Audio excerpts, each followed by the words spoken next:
Est-ce que nous honorons nos ancêtres? Pas vraiment. Est-ce que nous donnons à nos enfants les noms de nos ancêtres? Pas vraiment. Rarement.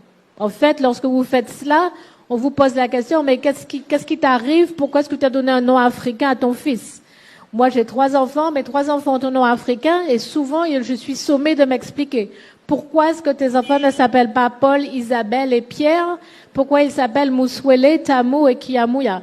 Et je pose la question, mais pourquoi est-ce que je leur donnerais des noms français, puisque je n'ai jamais rencontré de Français qui donnent des noms africains à leurs enfants? Vous voyez?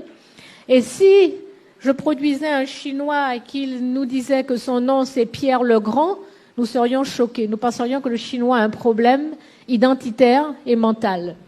Vous voyez? Mais nous sommes tellement habitués à être en décalage par rapport à nous-mêmes que ça nous étonne même plus. En fait, ça nous paraît normal. Je suis sûre qu'il y a très peu d'entre nous ici qui ne portons pas de noms occidentaux.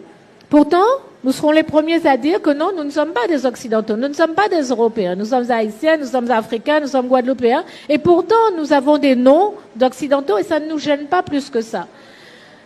Je parlais à une jeune fille, elle me disait, moi je suis libre d'avoir le nom que je veux. Mais non, on n'est pas libre, ça nous est imposé, nous acceptons ça en pensant que finalement c'est universel, que les noms européens sont universels. Moi je pense que on ne peut pas usurper une identité. Oui, mais attendez, il y a une époque où nos parents, quand ils venaient faire des études ici, ils francisaient leur nom, enfin, pour passer, pour que ce soit plus facile. Ce sont là des complexes. Leur posait pas de problème. Ce sont là, Madame Djeki, des complexes qui nous ont été légués par la colonisation, parce que les Africains sont convaincus jusqu'à aujourd'hui, en 2009, que porter un prénom africain, c'est porter un fardeau. Dès lors qu'on a mis ça dans sa tête, on a du mal après à changer. C'est comme un ordinateur. Une fois qu'il est programmé, tout se fait systématiquement. Je pense que tout part de l'éducation. Le prénom ou le nom influe sur l'enfant. Si vous appelez votre enfant Sundiata, que vous lui expliquez qui a été Sundiata, je pense que il aura une certaine conduite. Le véritable problème, c'est que nous voulons vivre avec des cultures d'emprunt. Je vous donne l'exemple du Japon. Le Japon est la première puissance technologique au monde et la deuxième puissance économique. Les Japonais sont les peuples les plus traditionnalistes au monde. Hein? C'est pas parce que la modernité n'est pas incompatible avec sa culture, avec ses origines. Moi, je ne rejette pas en bloc tout ce que l'Occident peut apporter à l'Afrique. Ce n'est pas cela le débat. Le débat, c'est un problème d'identité. Pourquoi est-ce que quand les Européens vont vivre en Afrique, ne changent-ils pas les prénoms?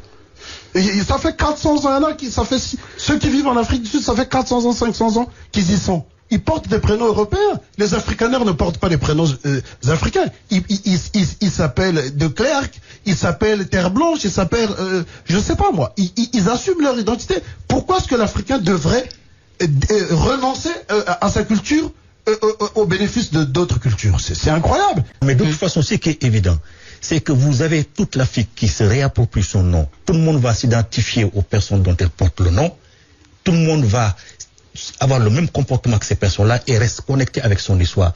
C'est que ces gens-là n'ont eu besoin de personne pour mener l'Afrique, donc lui n'a besoin de personne pour mener l'Afrique. Et c'est ça la véritable réalité. Donc on se désaliène, on fait la rupture totale avec ces gens-là.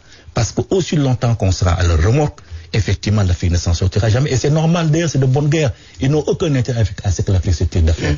Prenez le Portugal qui a été la première grande puissance mondiale à l'époque. Qu'est-ce que le Portugal maintenant? Le Portugal est devenu le pays le plus arriéré d'Europe parce qu'elle a perdu toutes ses colonies en Afrique. La France, ce sera pareil si la France perdait ses colonies en Afrique. Et si les Africains se réapproprient le authentique nom, se comportent comme leurs ancêtres, mais c'est fini, l'Afrique va se tirer d'affaire. Parce que je vous ai dit, ce sont les valeurs spirituelles, les valeurs morales qui fondent la personnalité de l'individu.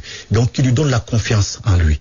Une fois que ce peuple a confiance en lui, mais il peut réaliser tous les miracles possibles. Il n'y a pas de miracle qui puisse lui résulter.